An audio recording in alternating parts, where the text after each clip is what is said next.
마태복음 1장 18절부터 25절까지 제가 읽습니다.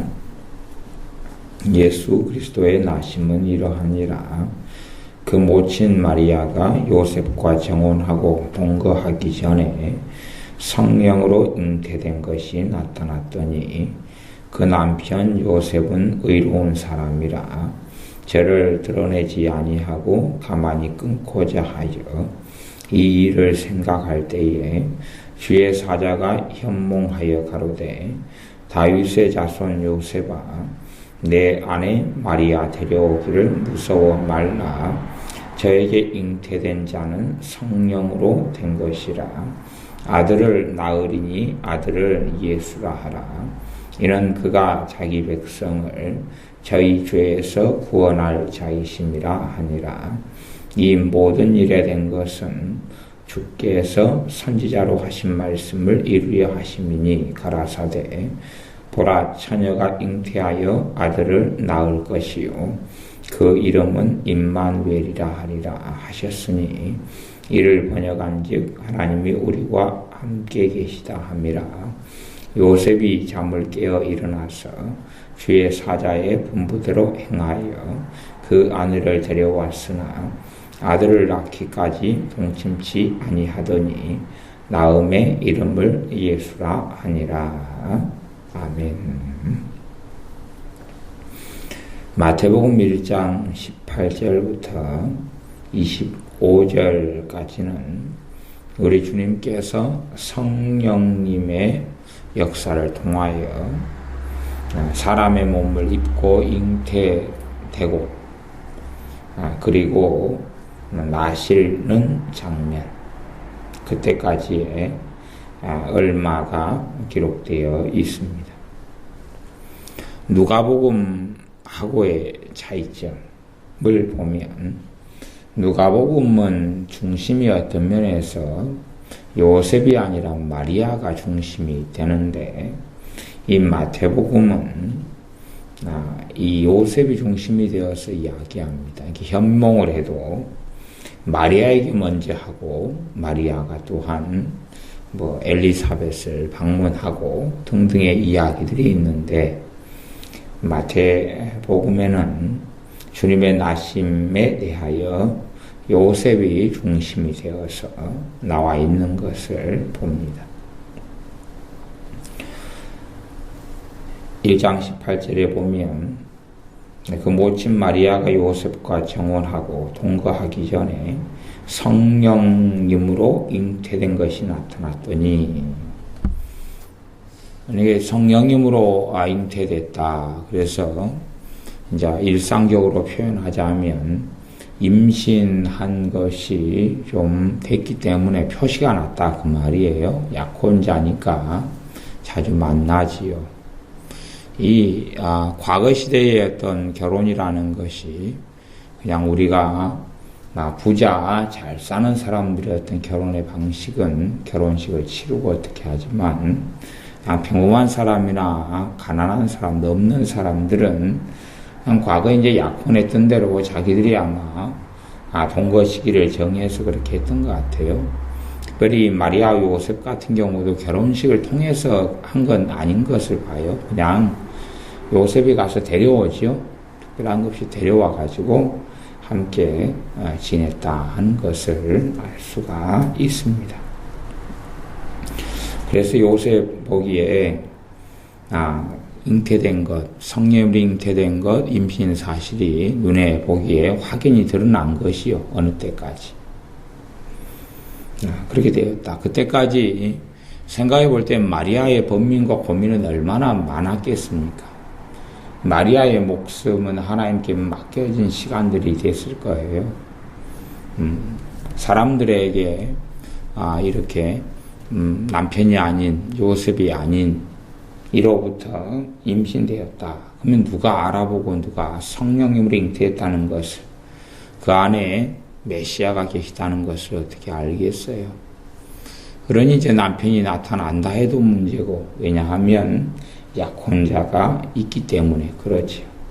목숨을 건 기간이고 주님을 의지하고 신뢰하고 기다린 기간이고 그리고 이제 요셉이 알아챈 다음에 요셉이 이 마리아하고 관계를 정리하려고 그래요. 정리하려고 그럴 때에 주의 사자 천사가 꿈에 나타나 가로되, 현몽하여 가로되, 현몽이라는 것은 꿈에 나타나서 이야기한다 그 말이죠. 참 특이한 것이 있는데, 특이한 것은 1장 19절이에요. 그 남편 요셉은 의로운 사람이라 저를 드러내지 아니하고 가만히 끊고자 하여, 그래요. 보통 의로운 사람이라 그 말은 마리아의 어떤 범죄 사실이 드러났으면 이걸 오픈시키고 이야기하고 알리고 그리고 일을 처리할 수 있는데, 이 일 처리 방식에 있어서 하나님은 의로운 사람이라고 인정해 주셨어요. 일 처리 방식이 이 마리아가 임신됐으면 마리아의 어떤 남자가 있다라고 가정한 다음에 자신이 그 약혼을 파기하고 끊는 방식을 택한 것이에요. 그래서 마리아가 그 남자하고 관계가 되어지고 큰 다른 문제가 없도록, 그냥 율법적으로 말하면 잡아다가 돌로 쳐서 죽여야 되거나 이런 복잡한 것이 있는데, 율법적으로 처리하지 않고, 모세 율법적으로 이스라엘에 가진 법적으로 처리하지 않고 죄를 덮어주는 쪽을 요셉은 선택했던 것입니다. 그것을 하나님은 의롭다 그렇게 말씀했어요. 의롭다.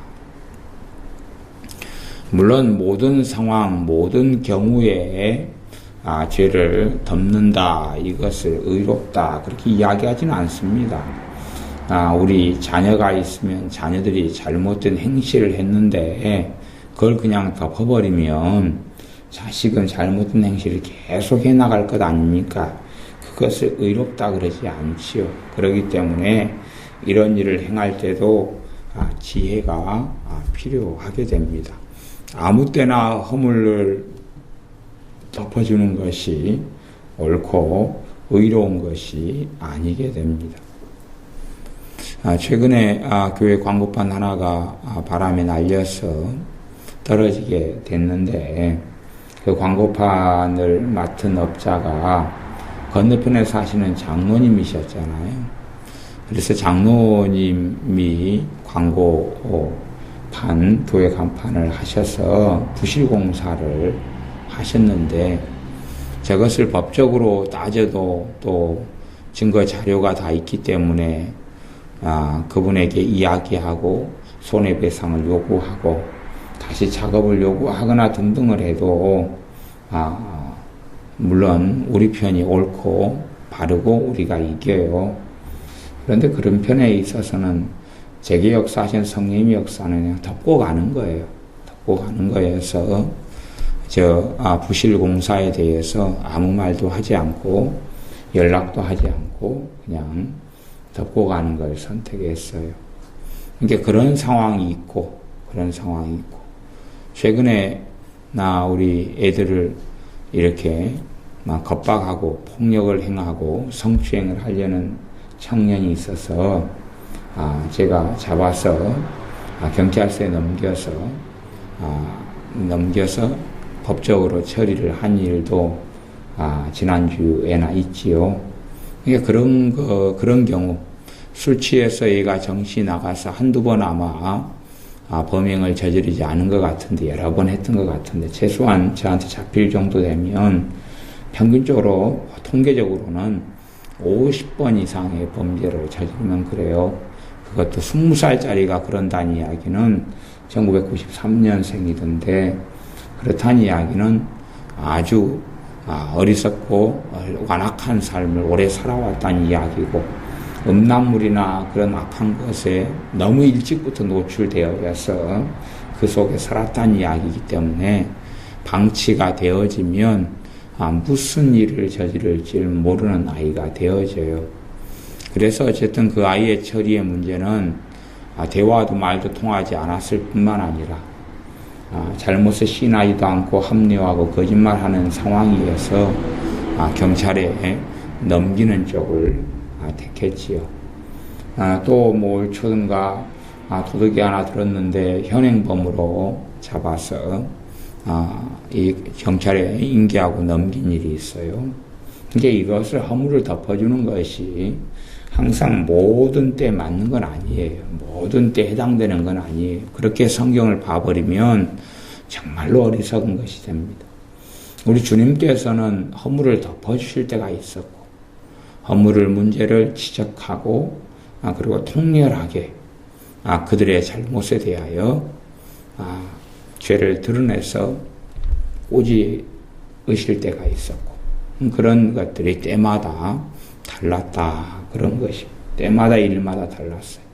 바리새인 서기관들에 대해서는 아주 통렬하게 화 있을 이제 재앙이 있을 것이다. 그리고 이야기하고 심지어 말씀을 가르치시고 전하실 때도 사람들 앞에서 그들이 더 사람들을 데려다가 지옥 자식을 만들고 있다고 선언하시고 가르치실 때도 있었다 하는 사실입니다.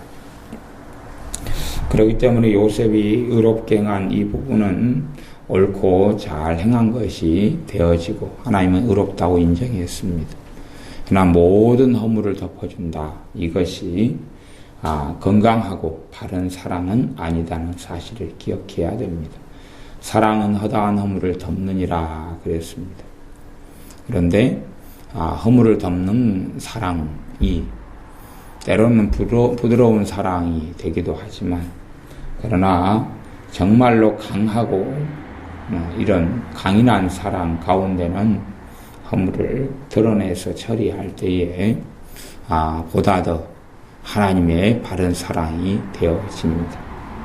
그런 의미에서 부모들이 자녀를 사랑할 때는 이 부드러운 사랑과 강한 사랑 이 두 개가 적절하게 조화를 잘 이루어야지만이 자녀를 잘 양육하게 됩니다.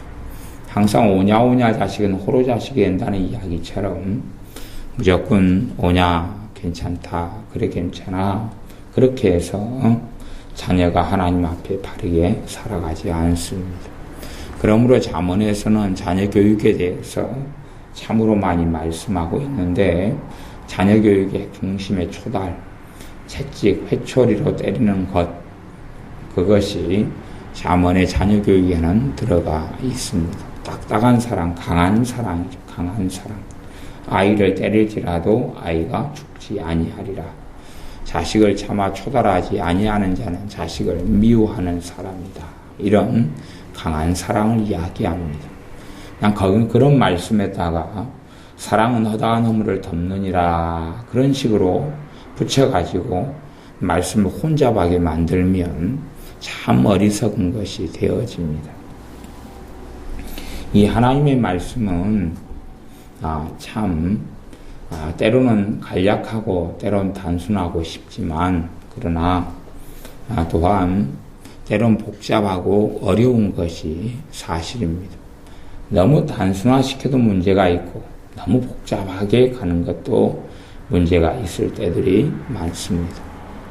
그러나 어떤 한 일부의 성경을 가지고 전체를 해석하고 말하는 것은 굉장한 어리석음이 되어집니다. 그래서 제가 종종 어떤 어리석은 사람들을 보면 그런 어리석음이 있어요. 성경 전체를 아니면 주님의 모습을 이 산상수훈만으로 해석하고 말하려는 사람이 있어요. 산상수훈. 꼭 간디가 무제한 운동을 일으켰던 것처럼 때리면 때린 대로 맞고 끌고 가면 끌고 가는 대로 끌려가고 학대하면 학대하는 대로 받고 그것이 주님의 길을 따른 삶이었다. 그렇게 산상수훈만으로 성경을 해석하고 그리고 주님의 모습을 그렇게 왜곡돼서 가리키거나 생각하는 사람이 간혹 있어 옵니다. 물론 산상수훈만이 아니라 자기가 보고 싶은 성경의 어떤 한 부분만 본 다음에 그 색안경을 끼고 그 부분만 가지고 자기 경험을 해석하고 생각하고 그리고 말씀을 가리키는 어리석은 사람들이 있습니다. 산상수훈이 얼마나 해석이 어렵고 말씀이 어려운지 어려운 측면이 얼마나 많은지는 제가 전에 설교하고 산상순의 해석학 이런 말씀으로 말씀을 전하고 설교한 적이 있습니다. 결코 어려운 쉬운 말씀이 아닌 것이 산상수훈이 됩니다. 가령 주님께서 너 한 뺨을 치는 자에게 다른 뺨도 돌려대라 그랬습니다. 하지만 실상은 주님께서 재판을 받으실 때에 주님의 뺨을 친 하인이 있었는데, 종이 있었는데, 주님께서 그 종에게 재판장에 서셨을 때에 뺨을 돌려대신 게 아니라 뺨을 더 이상 치지 못하도록 주님께서 막으셨습니다. 그리고 내가 범죄한 것이 있으면 너가 나를 쳐도 되는데 내가 범죄한 것이 없는데 왜 때리느냐 라고 주님이 말씀하셨습니다. 내 겉옷을 달라는 자에게 속옷을 벗어주라 그랬는데 가령 사람들이 주님께 도움을 구하고 찾습니다. 주님을 원합니다. 오병기의 기적을 통해 떡을 먹어본 사람들이 주님을 찾습니다. 심지어 그들의 왕으로 모시려고 그럽니다. 그때 주님께서는 그들의 요청을 거부하시고 거절하시고 그들을 만나지 않고 우리가 다른 마을로도 가자.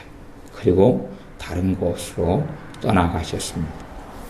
나사렛 동네 사람들은 의원아 내 병을 고치라 하는 것처럼 너 고향 동네에 병들을 고쳐봐라 하는 나사렛 동네 사람들의 요청 주님은 거절하셨습니다. 물론 본질적으로는 그들이 믿지 아니하기 때문에 믿지 아니함으로 주님께서 아무런 권능도 행하실 수 없으셨더라. 그렇게 성경은 나옵니다. 믿지 아니함으로.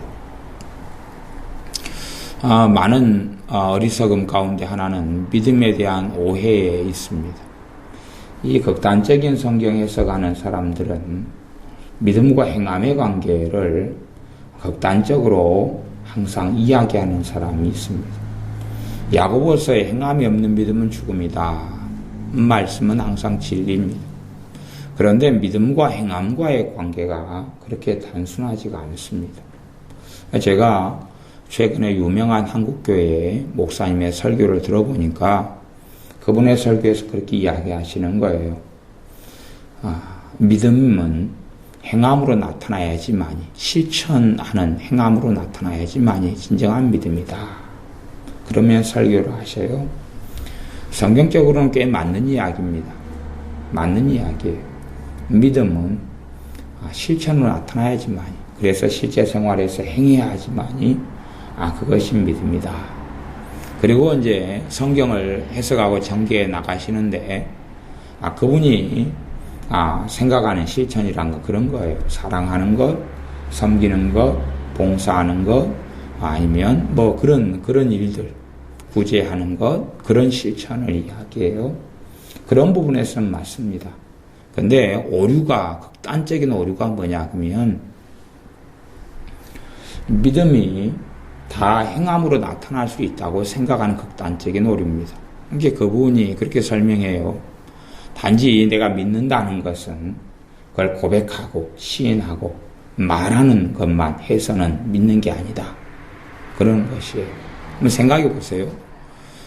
이 하나님의 말씀을 믿는다는 것이 다 실천하고 연결될 수 있을 것인지. 저는 어떻게 말하면 믿음이 행함으로 연결될 때 문제가 안 되는데 그 행함의 정의를 그렇게 내려야 되는 것입니다. 행함의 정의를 내리는 것은 내 몸으로 움직이는 것이 행함의 정의가 아니라 행함의 출발이 크게는 두 가지가 있다. 행함의 출발이 크게는 몇 가지가 있는데 그 중에 하나는 마음을 어떻게 지키느냐, 생각을 어떻게 지키느냐, 내 감정을 어떻게 지키느냐, 이 마음에 관한 문제죠. 마음. 아니면 지정의에 관한 문제. 무형의 것이죠. 무형의 것. 두 번째는 입술을 어떻게 지키느냐. 이것이 행함 중에 행함이다. 산상순으로 말씀을 하자면 이 여자를 보고 음욕을 품는 사람마다 간음한 자다. 그러면 겉으로 보이는 행함은 있어요, 없어요? 없지요. 단지 마음의 문제란 말이에요. 그런데 여자를 보고 음욕을 품을 때마다 간음이라고 우리 주님은 말씀하시고 선고를 하신다 그 말이죠. 그러면 행함이 지금 마음에서 결정된 거예요. 그게 행함이지요, 행함. 그 말씀대로 따른다면 여자를 보고 음욕을 품지 않아야 된다 그 말이죠. 그래서 그런 말씀들을 성경 전체를 조망하지 않고 단순히 그냥 행함이다 그러면서 몸의 육체의 실천과 움직이는 것이다. 그렇게 설명을 하는 유명한 대교의 목사님을 보고 답답함을 금할 수가 없어요. 그분은 또 다른 관점에서 이제 성경을 오인하고 오석하는 거예요. 근데 그런 식의 해석이나 설명은 이 믿음과 행함을 다루는 신앙서적은 다 그렇게 다루어요. 다 그렇게 다루어요. 그러면 하나님은 삼위일체 하나님이시다. 그러면 내 행함을 어떻게 해야 되죠? 내가 행할 요소는 하나도 없잖아요. 내가 행할 요소는 없어요.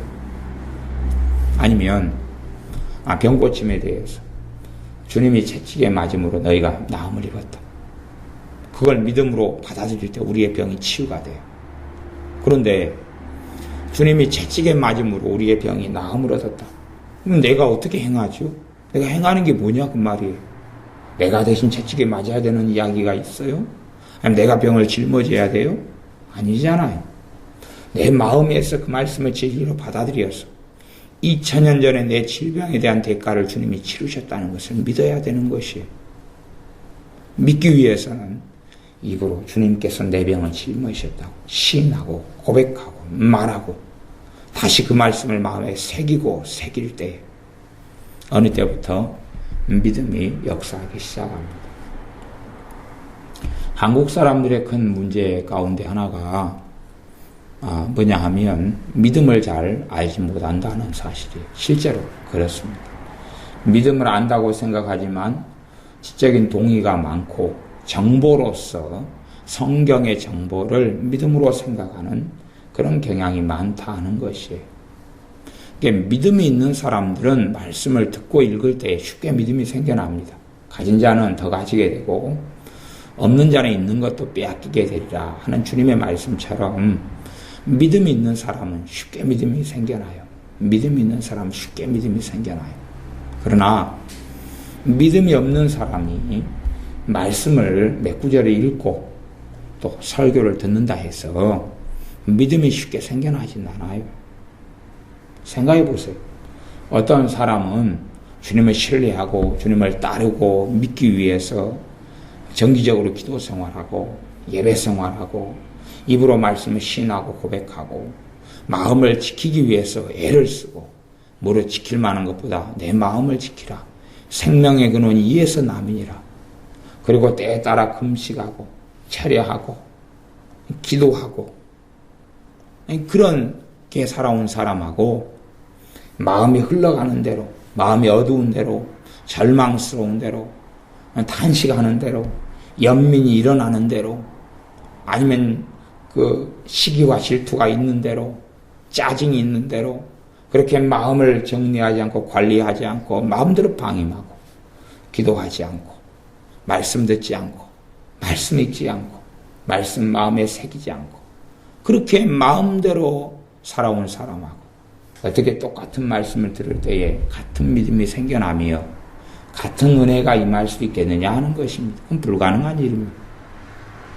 그래서 노력하지 않고 애쓰지 않는 사람들은 스스로 기도 생활하지 않고 스스로 주님을 찾지 않는 사람들은 항상 하나님의 은혜에 대해 생각하면서 노력하지 않아도 심고 거둘 수 있는 은혜를 생각합니다. 내가 애쓰지 않아도 거둘 수 있는 은혜. 자기 십자가를 지지 않아도 괜찮은 은혜를 생각한다 그 말이에요. 주님을 찾아야 되는 소명과 사명. 주님을 사랑해야 될 그 길. 주님을 따라 좁은 길을 걸어가야 될 그 삶. 그걸 생각하지 않고 그 길을 걷는 것을 가기 싫어하면서 모든 것을 주님이 은혜로 해주시기를 손도 까딱하지 않고 다 이루어 주기를 아주 편한 길, 아주 쉬운 길이 있다고 착각하면서 감나무 아래 누워서 감 떨어지기만, 익은 감이 떨어지기만 기다리는 어리석은 사람처럼 그렇게 하염없이 시간을 보냅니다. 하염없이. 심지어는 그런 사람들이 기도원을 찾아다니는 경우도 많습니다. 기도원을 다니는 이유는 그렇습니다. 특정한 몇몇 간증, 한 큐에 답을 얻었다는 간증에 현혹되어져서 기도원을 여기저기 다니면서 단번에 정답이 되어지길, 단번에 자기의 현실의 문제가 다 해결되어지기를 꿈꾼다는 것입니다. 대단히 신령한 목회자만 만나면, 대단히 신령하고 거룩한 설교만 들으면 그 집회 가운데 대단한 성령님의 임재와 기름 부으심이 있다면 다 해결될 수 있을 걸로 생각하는 것입니다. 심지어 어떤 신앙서적, 물론 순전한 나더나 그런 최근 또 몇 년 전에 나온 책들의 경우에서 하나님의 임재라든지 기름 부음을 다루는 책들에 좋은 점도 있지만 그러나 극단적이고 잘못된 면모들도 많이 있습니다. 과거에 부흥의 시대, 1차, 2차 대각성 운동 등등의 부흥의 시절에 있었던, 아니면 성령의 놀라운 기름 부음이 일어났던 단편 속에 있었던 일, 특별하게 그냥 하나님의 주권적인 역사를 통하여 일어났던 일, 그 일을 통하여 생겼던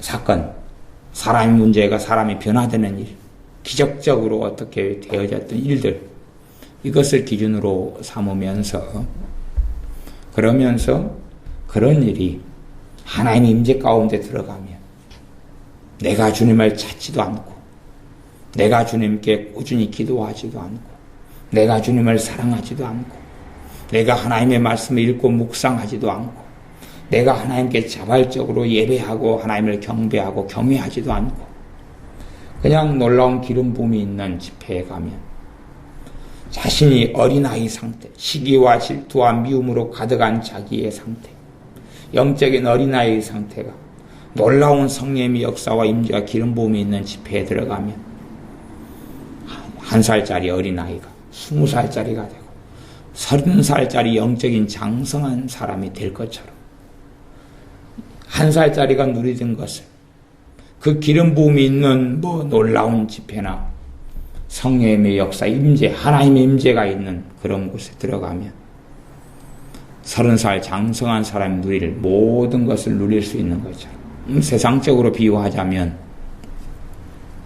한 사람이 직장, 직업을 갖기 위해서는 공부도 해야 되고 자격증도 따야 되고 기술도 연마해야 되고, 그렇게 해서 여러 지식, 기술, 또 인내의 시간을 한 사람이 보내고 그러한 학생의 때, 그러한 배움의 때를 보낸 다음에 그 실력을 가지고 좋은 직장 생활을 합니다. 왜? 좋은 직장은 요구하는 능력 기준치가 높거든요. 예외도 있지만 일반적인 이야기입니다. 근데 어떤 청년이 그렇게 생각한다 해보세요. 전혀 공부하지 않아요. 학교도 다 다니지 않아서 학교 졸업장이 없어요. 공부하기 싫어해요. 그리고 기술을 습득하기를 싫어해요. 노력하지 않고 애쓰지 않아요. 그리고 하나님께 기도해요. 대단한 집회에 가거나 하나님의 놀라운 임재가 있는 곳에 가면 노력하고 수고하고 애를 써서 얻는 것을 그냥 하나님께로부터 초자연적으로 다 얻어질 걸로 생각하고 그걸 기대한다면 그런 일이 어떻게 일어나겠느냐, 그런 것이에요. 직업적인 능력을 전혀 개발하지 않은 사람은 그걸 개발하는 인내의 시간을 걸어가도록 이끄시는 분이 성령 하나님이셔요. 그 길을 내가 걸어갈 때 도우시는 분이 성령 하나님이시지, 내가 해야 될 걸 대신해서 해주시는 분이 성령 하나님도 아니고 하나님의 임재도 아니에요. 하나님의 임재에 대한 잘못된 가르침이 얼마나 많은 줄 몰라요. 사람의 극단적인 경험 몇 가지를 가지고 성경 전체를 오해하고 오인하는 것이지. 그래서 믿음에 대한 오해도 그런 것이에요. 단지 행함 있는 믿음으로 가는 극단. 그러나 그 행함의 중심을 마음, 생각, 그리고 말, 그렇게 출발한다면 이제 굉장히 더 많은 부분이 포함되어져서 오류는 적어져 갈 겁니다. 그러나 이 몸으로 움직이는 것, 구제하는 것, 봉사하는 것, 섬기는 것 등등의 것으로만 행함을 가져가고 그에 대한 말씀에 대한 믿음만 이야기한다면 굉장히 잘못된 오류 가운데 빠지게 됩니다. 어떤 부분은 은혜가 되고 옳겠지만 다른 부분들은 틀어지고 어긋나고 어그러지게 된다는 사실입니다. 산상수만으로 성경을 본다. 겉옷을 달라는 자에게 속옷까지 벗어준다는 것으로 삶에 실천한다고 생각해 보세요. 그러면 우리 가정에 누가 와서 당신 냉장고 좋네? 주시오. 그러면 그래요? 냉장고만이 아니라 자가용도 있으니까 가져가세요. 근데 이제 회사에 출근하려면 차가 있어야 돼요. 2시간 운전하고 가야 돼요. 아침에 차를 줘버렸어요. 차가 없지요. 그럼 이제 기도할 거 아니에요. 하나님 차를 주세요. 차가 없어요. 기도해가지고 하나님 차를 줬다고 생각해 보세요. 이제 차를 줬어요. 한참 한 달 동안 막 기도를 열심히 하고 한 달 동안은 2시간 가는 길에 전철 타고 가고 버스 타고 가고 복잡하게 가가지고 새벽부터 일어나가지고 차를 한 달 만에 받았어요. 다시 그 사람이 나타납니다. 차 주세요. 차를 줘요. 달라 그러니까. 겉옷 달라면 속옷까지 달라 그랬으니까. 차를 줘요. 그 다음에 차만이 아니라 옷도 가져가세요. 옷도 한 움큼 챙겨줘요. 겨울이 다가왔어요. 옷이 없어요. 이제 기도할 거 아니에요. 하나님, 겨울옷을 다 줘버리고 없어요. 옷을 좀 주세요. 기도하니까 한 달 동안 기도했어요. 응답이 없어요. 3달 기도했어요. 3달 만에 하나님 옷을 주시네요. 겨울이 다시 났어요. 그리고 시간이 흘러요. 다시 그 사람이 또 달라 그래요. 근데 문제는 이제 애들도 있고 아내도 있는데 아파트를 달라고 찾아온 거예요. 그러면 산상수만 알고 있는 사람은 줘야 돼요? 안 줘야 돼요? 줘야지. 아파트 겉으로 달라면 속까지 달라며요. 줘. 그리고 저기 가면 내 땅이 100평이 있으니까 100평까지도 같이 드리겠습니다. 여기 있습니다. 가져가세요. 우리 주님께 어떤 남자가 찾아와서 주님, 내 형이 아버지의 유산을 다 가지고 나한테 나눠주지 않습니다. 그 문제를 좀 해결해 주세요. 유산을 아버지가 줬는데 형이 다 가져버린 거예요. 장남으로서 동생한테 주지 않고. 어떤 면에서는 정말 정당한 요구잖아요. 정당한 요구일 거예요. 그걸 좀 도와달라는 것이니까.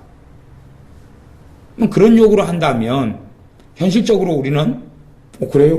그럼 어떻게 해야 되죠? 어떻게 형을 설득할까요? 왜? 주님은 영향력이 있으신 분이니까. 주님의 그 영향력을 사용해서 지금 형을 지금 좀 설득해 달라는 거죠. 형이 아버지의 유산을 다 가진 것은 잘못이잖아요. 그런데 주님은 그의 요구에 대해서 그 요구가 겉옷을 달라면 속옷까지 벗어주라는 그 말씀에 해당되는 요구가 아니다는 것을 아신 거예요. 거부합니다. 그러면서 오히려 그 동생을 책망해요. 삼가 모든 탐심을 물리쳐라. 지금 그 동생의 마음에는 무엇에 사로잡혀서 그렇습니까? 탐심, 탐욕에 사로잡혀가지고 주님께 요구하는 것이에요.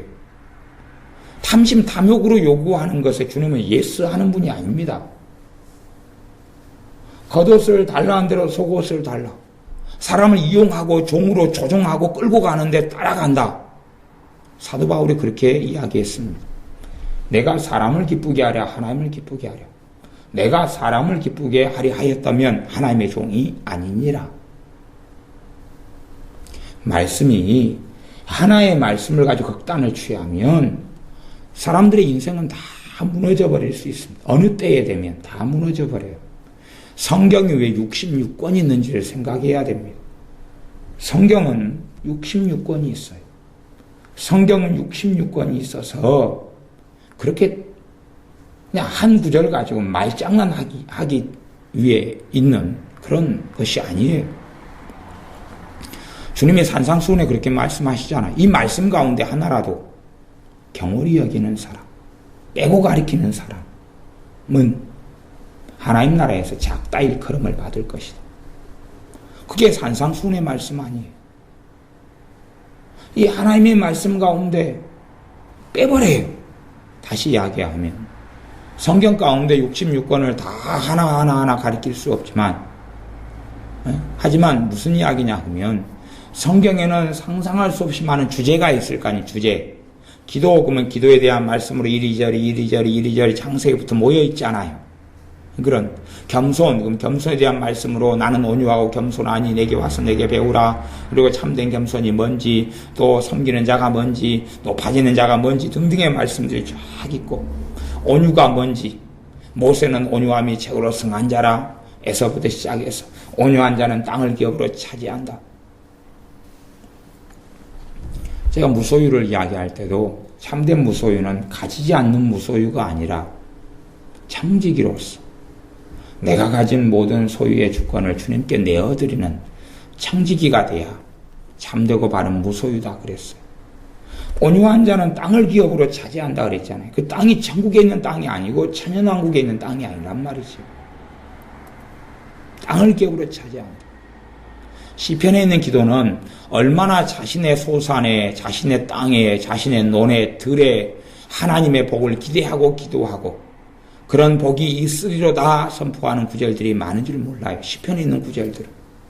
그러면 액면 그대로 모든 걸 달라는 대로 줘버리는 무소유로 간다면, 그런 것으로 간다면 시편에 있는 말씀들은 다 뿌리 뽑아버려야죠.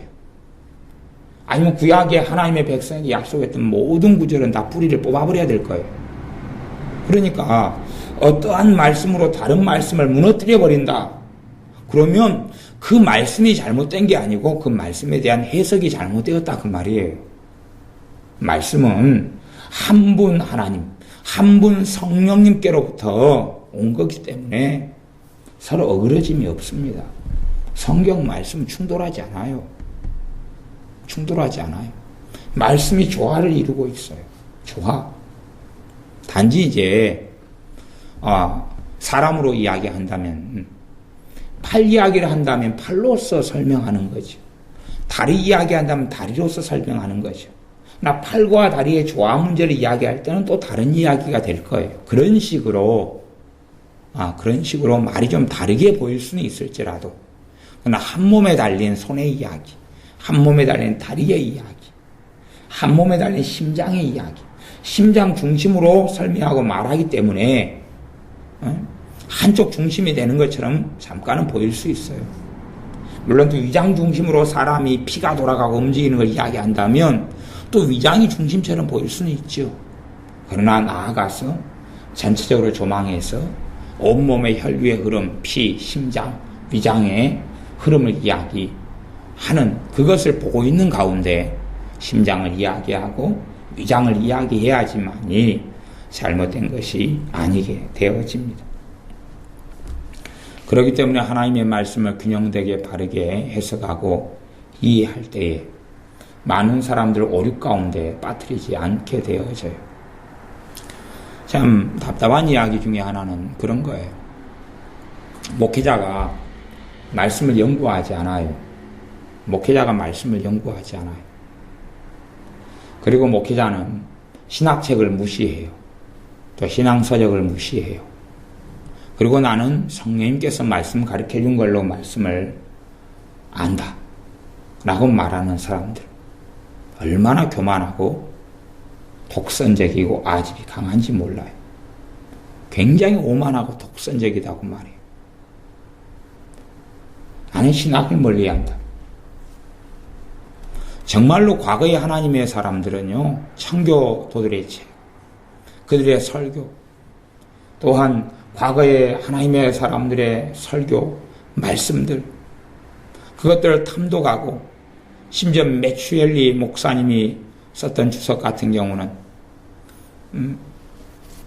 그 스펄전 목사님이나 다른 하나님의 사람들 무릎을 꿇고 애독하고 읽고 말씀을 깨달으려고. 아니, 어떤 설교자가 있다면 성령님께서 그를 통하여 말씀하시는 부분이 있었을 거 아니에요. 또 어떤 사람은 주님께 더 가까이 나온 사람이 있잖아요. 주님을 더 사랑하고 어떤 부분의 말씀을 깨닫게 해주시고, 그렇게 해서 나온 것이 신학책이고 신앙서적이에요. 스펄전 목사님이 쓴 책들, 로이드 존스 목사님이 쓴 책들, 칼빈을 욕하는 사람들을 봐요. 칼빈 목사님에 대해서 극단적으로. 물론 극단적 칼빈주의는 심각한 문제가 있습니다. 그러나 칼빈의 5대 교리는 칼빈이 만든 게 아니고 칼빈의 제자 베자가 만든 거예요. 그리고 조직화되고 체계화시킨 거죠. 칼빈 목사님의 어떤 가르침을 칼빈주의 5대 교리 가운데 가둔다. 그러면 저는 칼빈주의고 또 장로교 목사인데, 그러나 보통 사람이 생각하는 칼빈주의하고는 좀 다르죠. 저는 모든 사람이 한 번 구원은 영원하다고 가르치지도 않고 그렇게 믿지도 않아요. 교리적으로 견인을 인정하지 않아요. 그러나 신앙적으로는 견인을 인정한다 그 말이에요. 아니, 교리적으로 무슨 짓을 해도 한 번 예수 믿으면 천국 간다는 걸, 그런 정신 나간 것을 믿는 또라이가 어디 있어요. 그런데 주님께서 나를 붙잡고 버리지 않는다는 것을 믿는 것은 진실한 신자라면 다 믿고 있어야 돼요. 그것이 믿음의 견인이에요. 교리적인 지적인 견인. 교리가 이제 신앙으로 가는 교리가 있고 지식으로 가는 교리가 있는데, 지적인 교리는 아무런 가치가 없어요. 그러나 내가 말씀을 붙잡고 하나님의 정령 너희를 버리지 아니하리라, 너희를 떠나지 아니하리라 말씀하셨다. 히브리서 13장 말씀을 붙잡는 믿음의 견인은 하나님의 진정한 진실한 신자라면 반드시 붙잡아야 돼요. 그러한 바른 말씀이 되어지는 겁니다. 칼빈 주의나 칼빈 목사님을 공격하는 사람들을 보면, 그리고 그들에게 제가 질문을 던진다면, 당신 목사님, 칼빈 그분이 쓴 설교집이나 한 권 혹시 보셨나요? 그 중간에서 깔짝깔짝 가지고 오는 주석집 책 말고 칼빈 주석, 신명기 칼빈 주석이 있으면 혹시 처음부터 끝까지 다 읽어보셨나요? 제가 묻는다면 그들의 일반적인 답변은 그래요. 볼 필요가 뭐 있냐? 몇 구절이면 그의 허물과 잘못이 다 드러나는데, 칼빈주의 5대 교리면 얼마나 꼬투리 잡을 게 많은데 그의 것을 볼 필요가 어디 있느냐? 쓰레기 같은 책을. 그러는 거예요. 제가 요즘에 2010년에 나온 칼빈의 갈라디아서 강해, 칼빈 갈라디아 설교가 꽤 많은 편이 있는데 설교가 한 1000여 편 가까이 남아 있어요. 그 가운데 이제 갈라디아서만 뽑아서 이렇게 강해서로 돼 있고, 번역이 이제 2010년에 나온 두꺼운 책 상하권이 있어요. 칼빈의 갈라디아서 강해 서두부터 그래요. 서두부터 칼빈 목사님 뭘 이야기하냐 그러면 마귀를 대적하라. 마귀가 우는 사자같이 삼킬 자를 찾는다. 너희가 견고하게 믿음을 붙잡고 있지 않으면 어떻게 되겠느냐. 그런 이야기를 쭉 갈라디아서 강의 첫 번째 장부터 시작해서 그런 이야기를 해요.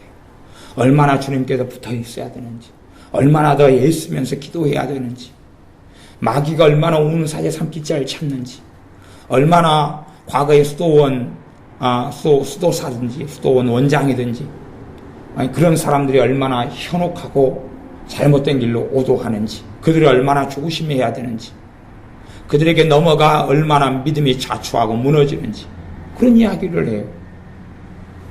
그러니까 칼빈의 칼자도 모르면서 무조건 공격하기를 좋아하고 말하기를 좋아하는 말쟁이들을 볼 때에 우습다. 또 공격하는 어떤 대표적인 목사님이 있는데, 그 양반의 학력을 따져보면 칼빈주의 신학교에서 공부한 게 아니에요. 성결교나 아니면 감리교에서 공부해가지고 책도 한 권 안 보고 어설프게 공격을 해요. 당신 칼빈의 기독교 강요라도 읽어보셨나요? 안 읽어봤대. 어떻게 이렇게 쉽게 공격을 하지요? 예전에 우리나라에 유명한 돈키호테가 한 명 있는데, 찰스 피니 목사님을 하도 공격을 해서, 한국의 유명한 작가인데 제가 한마디 했어요. 왜 그딴 식으로 하느냐? 당신이 정말 찰스 피니 목사님의 저서나 서술을, 글을 읽어본 적이 있느냐? 왜 그렇게 공격하느냐? 읽어본 적이 없다 그래. 왜 안 읽어봤느냐? 그 쓰레기 같은 책을 내가 왜 읽어보느냐? 근데 그 사람의 추종자는 한국의 청년, 대학생만 해도 수만 명이 넘어요. 그냥 볼때같이 달라들어 저를 공격해서 아이고 무서워라고 도망쳤어요. 그러니까 사람들은 어리석은 걸 듣기를 너무 좋아합니다. 내 눈으로 두세 증인마다 말마다 정참지 하고 내 눈으로 확인해야 되는데 확인하지 않은 전설도 아닌 뭐 전설고향 보는 것도 아니고 여름에 정신 나간 이야기를 듣고 성경 해석도 극단적인 한 구절 몇 구절만 가지고 성경을 다 보는 오류와 오석 가운데 들어서 정신 나간 인생과 삶을 살려 그래요. 하나님께서 너가 말씀에 뿌리 내리고 말씀을 정확하게 균형되게 알고 있고 바르게 말씀에 따라 진리에 따라 삶을 살았느냐라고 물으실 거예요. 단지 하나의 생각에 집착해서 하나의 깨달음에 집착해서 제가 예수님을 영접하고 성령세를 받은 다음에 예수님을 영접한 다음에 성령세를 받았어요. 그리고 말씀에 그 기쁨의 말씀에 취해서 너무 말씀이 달콤해서 그 말씀이 너무 황홀해서 그래서 살아간 연수만 8년이 넘습니다. 때로는 하루에 10몇 시간씩 성경만 보고 몇 년을 보내고 제가 군대에 있을 때만 현역에 복무했는데 군대에 있을 때만 그래도 하나님의 은혜고 또 좋은 목사님을 만나서 군에서 또 교회 일을 또 맡게 되고 군종병으로 지내게 되고 그러면서 성경만 그래도 군대에 있는 그 교회 일만 봤던 1년 반 정도 되는 기간에 성경, 영어 성경, 또 공동번역, 표준세 번역, 또 우리 개역 성경 등등의 성경을 수독을 하고 나왔어요. 그러니까 하루에 시간만 나면 성경만 보고 살았어요. 그렇게 주님을 만나고 은혜 받고 난 다음에 하나님 말씀만 메워가지고 8년이 넘는 세월을 보내도 내가 깨닫고 내가 아는 것이 다가 아니기 때문에 제게 역사하는 성령님께서는 다른 하나님의 사람이 어떻게 말씀을 전했는지 그들을 통하여 어떻게 성령님께서 말씀을 깨닫게 하셨는지를 너가 배워라 라고 끊임없이 신앙서적으로 끊임없이 때로는 신학책은 많이 옳은 게 적지만 하나님의 사람들의 전기로 그들의 설교로 그들의 가르침으로 보게 하시고 참조하게 하셨어요. 그런 신앙의 여정을 가는데 나는 기도하고 그냥 말씀 좀 깨닫고 그리고 그게 답니다. 그건 더 이상 나는 뭐 보지도 않습니다. 그러면 어디로 가겠느냐 그 말이에요. 그 인생과 삶이 그건 독성과 아집으로 가는 거예요.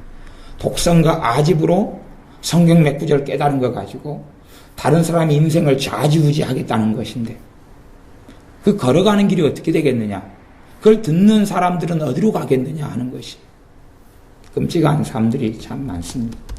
끔찍한 가르침들이 참 많습니다. 하나의 말씀을 가지고 극단적인 해석, 극단적인 오류로 가지 말고 눈을 더 넓혀서 내가 찰스 스펄전 목사님보다 위대하다 생각하지 말고 그를 통해서 성령님 말씀하셨을 거 아니에요. 그래서 그의 설교를 통해 많은 사람이 주님께 나아왔잖아요. 내가 무디 목사님보다 위대하다 그러지 말고 그를 통해서 성령님 역사하셨고 그의 말씀과 그의 복음을 통해 많은 사람이 주님께 나아왔잖아요. 변화되었잖아요. 내가 찰스 피니 목사님보다 위대하다 그러지 말고 그의 사명이 있고 그의 소명이 있고 그의 부르심이 있으니까 그를 통해서 100만 명이 하나님께 돌아왔잖아요. 나이 나름께 봉계 목사님보다 내가 위대하다고 생각하지 말고 그를 통해서 성령님은 지금도 일하고 계시고 그를 통해서 수억 명이 하나님께 나오는 하나님의 도구로 쓰임받았으니까 그의 사명과 부르심 그가 전한 말씀이 내가 참조하고 보고 깨달아야 될 내 사명과 내 부르심하고는 다른 사람이 세움을 받은 부분에 내가 도움을 받아야 될 영역이 저기에 있다는 것을 깨닫고 물론 우리의 최고의 교과서는 하나님의 말씀 성경이에요.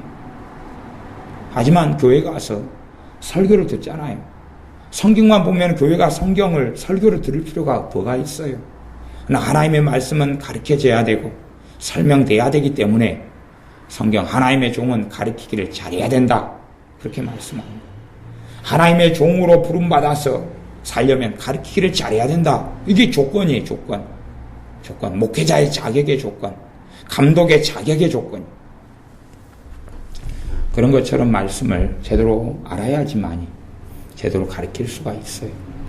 그래서 말씀의 종이 돼야 되지 어떤 자신의 체험 중심이나 자신의 경험 중심으로 하나님의 말씀을 증거하고 산다면 그건 말씀의 종이 아니라 자신을 드러내고 자신을 광고하고 자신을 알리는 사람이 될 수밖에 없습니다. 나중에 주님 앞에 섰을 때에 너는 너 인생을 증거하고 너 경험을 증거하고 살았느냐? 아니면 하나님의 말씀을 증거했느냐고 물으실 거예요. 너가 너 인생의 경험이 다 진리라고 생각했느냐? 우리가 살아가는 인생에 무슨 경험을 했다 할지라도 내 경험은 진리가 아닙니다. 내 경험은 얼마나 어리석은 내 생각, 얼마나 부족한 내 생각에서 기인하는 것이 많은 줄 몰라요. 오직 진리가 되는 경험은 우리 주 예수님의 경험과 체험만이 진리입니다. 그리고 우리의 경험은 진리가 아니에요. 심지어 성경에 적어져 있고 기록되어 있지만 사도 바울이 경험했던 경험과 체험도 진리가 아니에요. 가령 사도 바울이 예루살렘에 가서 왜 고난과 환난을 당했느냐 는 것에 대해서 여러 가지 해석을 할 수 있어요. 성령님께서도 예루살렘에 가면 환난을 당한다고, 수족을 뭉기게 되고 끌려가게 된다고 성령님께서도 말씀하셨습니다. 선지 아가보를 통해서도 말씀하시고 직접 말씀도 하시고. 그러면 이 사도 바울이 예루살렘에 가면 사건 사고가 생기는데 사도 바울의 집착과 편집증적인 어떤 일 때문에 그런 부분이 있어요. 물론 어떤 것은 좋고 어떤 것은 그러고 그래요. 사도 바울의 소원과 원함은 뭐냐 그러면 자신의 민족 이스라엘, 유대가 하나님께 돌아오는 거예요. 그러나 사도 바울의 부르심과 사명은 이방인의 사도라고 본인도 인정하고, 이방인의 사도는 이방인에게 복음을 전하다 죽어야 돼요. 그런데 본인은 유대인에게 복음을 전하기를 그렇게 원하고 유대로 자꾸 돌아가려고 해요. 예루살렘으로 자꾸 돌아가려고 해요. 그렇기 때문에 필연적으로 사건 사고가 생길 수밖에 없는 거예요. 갈라디아 교회에 베드로 사도가 갔어요. 그리고 문제가 생겨서 갈라디아서에 보면 사도 바울이 징계를 받습니다. 견책을 받습니다. 그것도 사람들 앞에서. 왜 그러냐 그러면 사도 바울은, 아니 베드로 사도는 자기가 인정하기를 유대인의 사도예요. 나는 유대인에게로 보냄받았고 사도 바울 당신은 이방인에게 보냄받았다. 그걸 인정함이로라. 성경에 그렇게 기록하고 본인이 인정해요. 그런데 본인의 사역을 이방인에게 가서 알려는 거예요. 그러니 문제가 사건 사고가 벌어지죠. 그걸 하나님의 연단이다, 훈련이다, 물론 합력하여 선을 이루는 하나님의 역사가 있어요. 그렇기 때문에 그런 사건들이 성경에 기록되죠. 하지만 그 사건 자체를 사람이 했던 어리석은 것들을 해석함이 없이 고난이다, 주님의 십자가를 지는 것이다, 이 좁은 길을 걸어가는 것이다, 그렇게 말한다면 정신병이고 광난이에요. 우리가 했던 경험들은 철저하게 성령님 앞에서 성령님 역사를 통하여 성령님의 지혜를 통하여 깨닫게 하심을 통하여 다 새롭게 해석돼야 돼. 해석돼야 돼. 내 어떤 어리석음과 어떤 죄와 어떠한 절망과 탄식을 통하여 어떠한 마귀 공격과 역사를 통하여 고난당한 것인지, 정말 연단인지, 정말 그게 십자가였는지, 아니면 지혜가 없어서 어리석음의 길인지, 그걸 다 점검하고 살펴야 돼요. 전혀 점검하지 않고 전혀 살피지 않고. 제가 살아오면서 제 경험을 말하는 것을 굉장히 주의합니다. 왜 그러냐 그러면 물론 내가 잘못 행하고 실수했던 것들은 좀 부담이 없이 이야기할 수 있지만 어떤 경험에 있어서 왜 주의하냐 그러면 지금까지 살아오면서 간혹 가다가 어떤 경험을 가지고 말씀을 전한 다음에, 그것도 단편적으로 전한 다음에 다시 이제 기도를, 말씀이 끝나고 기도를 할 때는 성령님께서 말씀하세요. 너가 했던 그 경험의 해석이 너가 잘못됐다고. 그런 일들이 여러 번 있었어요. 그래서 제가 경험의 재해석, 그런 설교도 한 두어 번 해왔어요. 경험이 어떻게 다시 재해석돼야 되는지, 어떻게 성령님 안에서 깨끗하게 돼야 되는지, 우리는 우리가 겪은 경험을 가만 경험 그대로 순수하게 놔두지를 않고 거기에 반드시 내 주석을 달아요. 내 해석을 답니다.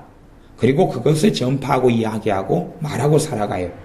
경험을 순수하게 경험으로 하지 않고 거기에 내 해석, 내 말을 덧붙이고 설명을 해요. 하지만 그건 정당하지 않고 바르지 않아요. 재고 목회자나 사목 가운데 최고 위험 대상이 있어요. 위험 대상. 거의 그냥 제 개인적인 생각은 10명의 목사님, 10명의 사모님이 예언을 한다 그러면 거의 8명, 9명 이상 위험한 사람들이 그들하고 가까이 안 하는 게 좋다. 그냥 뭘 모르고 분별하지 못하면 떨어져 버리는 게 좋아요. 왜냐하면 대부분의 목사님, 사모님이 예언한다는 사람들이 정상적이지 않아요. 예언을 사리 사역의 도구와 수단으로 삼고 교인들을 조종하는 수단으로 삼아요. 심지어 꿈을 꾸는 사람이 있다. 꿈을 가지고 꿈에 당신이 보였다면 사람을 조종하는 수단으로 삼아요. 그래서 은사를 누가 받아가지고 은사를 사용한다. 예언의 은사, 꿈의 은사. 그런 목회자나 그런 사모님이 있다 그러면 그 교회를 진지하게 떠나는 걸 생각해야 돼. 작은 교회라면 문제가 훨씬 심각할 거예요. 정상적으로 예언을 사용하는 사람을 몇 명 말고는 본 적이 없어요. 몇 명 말고는. 그것도 한 40년 동안 정말 깨끗하게 예언의 사역과 사명을 감당하던 제가 아는 목사님 또 사모님 부부도 미호경을 받아서 잘못된 길로 걸어간 것을 작년 재작년에 보았어요. 오랫동안 만남과 관계를 가진 사람인데 그런 목사님, 존경하는 목사님, 사모님 인격은 너무나 좋은 분인데 고아한 분들인데 그게 사람의 인생이고 삶이에요. 그러면 왜 예언이 은사가 있다 할자 틀어지느냐? 예언이 순수하게 오지만 거기에 반드시 사람은 자기 해석을 붙입니다. 자기 해석을 붙여요. 그리고 예언의 주로 영감 형식으로 와요. 지식의 말씀 은사는 소리의 형태로, 단어의 형태로, 문장의 형태로 오는데 일반 예언은 영감의 형태로 주로 와요. 그렇기 때문에 아주 미묘하는 가운데 자기 걸 붙이는 것을 인식하지도 못하고 붙여버려요. 그런 의미에서 제가 90년에 예언은사를 받았어도 예언은사 사용하기를 별로 즐겨하지 않고 좋아하지 않습니다. 그리고 제가 예언하기 전에도 항상 경고합니다. 내 예언이 다 바르지 않습니다. 당신 안에 계신 성령님께서 화답하고 함께 감동하실 때나 그때나 받아들이는 것, 그때도 받아들이라는 이야기가 아니라 그 감동이 또한 인간적인 감동, 개인적인 감동일 여지도 있습니다. 그러니 그때야 참조해 보시라. 제가 한 예언을 다 믿지 마십시오. 더 예언이 정확했던 고린도 교회들. 두세 사람이 예언하고 듣는 사람은 분별하라 했는데 어떻게 내 예언이 다 맞겠습니까? 우리 저는 가르치잖아요. 그렇게 예언하기 전에 그렇게 이야기합니다. 왜냐하면 얼마나 내 해석이나 내 말을 붙이기가 쉽겠어요. 가장 은사 중에 위험한 은사를 꼽자면 저는 예언 은사를 꼽습니다. 제가 90년부터 해오고 사용해 왔으니까. 90년부터니까 저도 예언 은사를 어쨌든 받아가지고 쓰건 안 쓰건 간에 경력은 22년이에요. 그러니까 예언 은사에 대해서 제가 예언 은사를 받아 썼으니까 예언에 대해서는 다 책들을 또 구해볼 수밖에 없는 거예요. 바르게 알아야 되니까 예언 은사가 도대체 무엇인지, 틀린 걸 가르치는 책은 얼마나 많은지, 잘못된 것을 가르치는 것은 얼마나 많은지. 예언 은사를 받은 사람들, 제가 그분들을 만나고 그분들 교회 집회를 가면 보면 틀려요. 제가 목사님이나 사모님에게 경고해 왔어요. 사용하지 마십시오. 틀립니다. 원수가 되는 경우들이 있어 왔죠. 사용하지 마세요. 하지 마세요. 그러니까 인연이 관계가 끊겨버려요. 연락도 안 해요. 이제. 왜? 자기들은 옳으니까 그 길을 걸어가겠다는 거예요. 근데 제가 보면 틀려요. 예언이 틀리고 영이 잘못됐어요. 탐심과 탐욕으로, 이기심으로 교회를 성장시키려는 동기로 예언을 사용해요. 그거 어떻게 바르겠어요? 이미 동기 자체가 틀린데, 동기가 바르다 그래도 틀린 경우가 부지기수인데 동기가 틀린데 도대체 뭐가 바른 게 나오겠느냐, 그것이에요. 우리의 삶 가운데 하나님의 말씀을 전체적으로 깨닫고 알 수 있도록. 물론 하나님의 말씀을 다 깨닫고 알고 하나님께 가는 사람은 없습니다. 그러나 주님의 사람들은 진리의 사람들, 진리에 바로 서서 하나님의 한 구절을 가지고 오해하고 곡해하지 아니하고 다른 말씀들을 통해서 어떤 말씀이 있으면 다른 말씀. 그래서 제가 성경 공부할 때도 하루 묵고 때로는 좀 야단치고 책망하는 것이 그것이잖아요. 성경 공부를 시키다가 어떤 책의 내용을 제가 읽어줘요. 자, 이 책의 내용을 들으셨습니까? 어떻게 생각하세요? 그러면 은혜가 되고 옳다 그러는 거예요. 그럼 제가 이야기하잖아요. 이 구절을 이렇게 읽어줬으면 당연히 당신들의 마음에서는 그것에 대한 반론을 제기하는 성경 구절이 떠올라야 되지 않습니까? 이 구절이요. 근데 왜 그 구절이 떠오르지 않고 그것이 은혜된다고 말합니까? 성경하고 지금 그럴싸하고 성경적인 이야기지만 다른 말씀하고 대치가 되잖아요, 지금. 그럼 그 말씀이 떠올라야 되는 게 당연한 정상적인 성령의 역사가 아닙니까? 근데 왜 그 말씀이 안 떠오릅니까? 그리고 제가 책망하는 적이 종종 있어 왔습니다. 말씀이 바르게 되어야 돼요. 사복음서에 보면 주님께서 예스맨이 아니라 노맨, 아니다, 안 된다, 거절하실 때가 얼마나 많으셨는지. 베데스다 연못가에 가서 38년 된 병자 하나만 고쳤지 다른 병자들을 다 고쳐준 적이 없다는 사실. 무수하게 많은 세리들이 있지만 그 중에 주님을 찾았던 세리들만 만나셨다는 사실.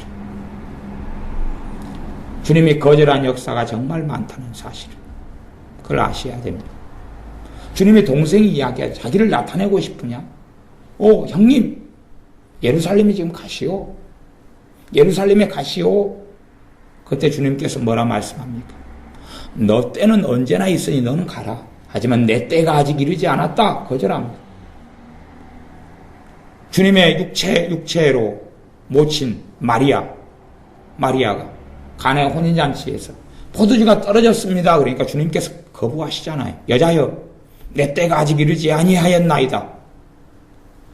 그리고 결국은 가나의 혼인잔치에 물로 포도주를 만드는 기적을 행하시지만, 그러나 마리아의 요청을 받아서 행하신 건 아니에요. 그 요청이 출발은 되지만 아버지 하나님께서 예스 하셨기 때문에 움직이신 거예요. 마리아가 요청할 때는 아버지가 예스 하시는 때가 아니었어요. 그 타임이 그 카이로스가 아니었어요. 그러나 마리아가 믿음을 보이고 하인들에게 무엇을 시키니 그대로 하라는 믿음을 보일 때 하나님의 카이로스, 하나님의 때가 우리 주님에게 해도 된다는 그런 응답이 오신 거죠. 그리고 아버지의 뜻에 따라 행하신 것이지 마리아의 뜻에 따라 행한 걸음이 주님의 걸음이 아니다는 사실이에요. 성경을 그렇게 전반적으로 봐야지. 그래서 우리가 말씀에 있어서 하나의 것을 오해하고 어리석음에 들지 않고 바르게 말씀을 깨달아라. 진리의 사람들, 진리의 종. 좁은 길을 걸어가는 사람은 진리의 길을 걷는다 그 말입니다. 성령이면 진리의 영이라. 그가 너희를 모든 진리 가운데 인도하신다. 그래서 내가 가진 진리, 내가 가지고 있는 성경에서만 극단적으로 옳다. 그리고 그것만 가지고 다른 말씀과 조화를 이루지 않으려고 한다면 그때부터는 마음이 어그러지고 생각이 어그러져 가는 것입니다. 그걸 독선이라고 해요. 독선이라고 그래요. 내가 깨달은 내게 역사하는 성령님의 역사만이 다다. 우리는 뭐라고 해도 우리가 팔이라는 지체로서 완벽할 수 있을런지 몰라도 팔이라는 지체는 다리라는 지체에 비하면 완벽하지 못해요. 발의 기능에 있어서는, 다리의 기능에 있어서는. 코라는 지체로 성령님의 역사에서 냄새는 정말 개코처럼 잘 맡을 수 있을지 몰라도 눈의 지체에 비하면 코는 보지를 못해요. 코가 눈의 지체의 도움을 받아야 눈의 기능을 알고 그 기능을 얻고 도움을 받을 수가 있는 거지요. 그런 것처럼 우리가 한 지체로서는 성령의 인도도 받고 역사도 받고 완벽하게 스스로 착각하는지 몰라도 너희보다 남을 낫게 여기라. 자기보다 남을 낫게 여기라는 말씀은 각 사람마다 지체가 있고 각 사람마다 부르심이 있고 각 사람마다 사명이 있고 그것이 다르기 때문에 내가 아무리 내 영역에서 잘난 체해도 다른 사람의 섬김과 영역에서는 내가 명함을 내밀 수 없는 것이 많다는 사실을. 그래서 서로 상합하고 연락하여 그 몸을 자라게 한다는 에베소서 말씀처럼 우리의 믿음이 그렇게 자라고 그렇게 주님을 알아가게 되는 것입니다. 믿음의 선진들의 도움을 받아야 되고 믿음의 선진들이 깨달았던 책들을 읽어야 되고 그런 신앙서적 때로는 그런 기독교 고전들을 기도하는 마음으로 읽고 물론 가장 기본적으로 말씀을 읽고 말씀을 탐독하고 그 가운데 이 말씀이 그러한가 하고 상고할 때 다른 하나님의 사람들이 그 말씀을 어떻게 깨달았는지 어떻게 이해했는지 어떻게 성령의 역사를 통하여 배우게 되었는지를 함께 듣고 배울 때에 어리석어지지 않고 편협하지 않고 어그러진 가지로 나가지 않게 됩니다. 기도하겠습니다. 아버지 하나님, 내가 깨닫고 내가 아는 것이 전부고 다다라는 독선, 독단, 어리석음에 들지 않게 하옵소서. 내가 받은 것이 다 옳고 다 바르다는 독단, 어리석음에 들지 않게 하옵소서. 우리가 하나님의 말씀을 바르게 깨닫고 알아서 진리의 종이 되게 하여 주옵소서. 성경 몇 구절을 자기 마음대로 재단하고 살펴서 그대로 어리석은 인생과 삶을 살지 아니하고 하나님의 말씀을 바르게 깨닫고 바르게 알아서 진리의 종, 진리의 사람으로 하나님을 영화롭게 하는 사람으로 참으로 진리의 사람으로 좁은 길을 걸어가는 그러한 자녀들이 우리가 되게 하여 주옵소서. 예수님의 이름으로 기도하옵나이다. 아멘.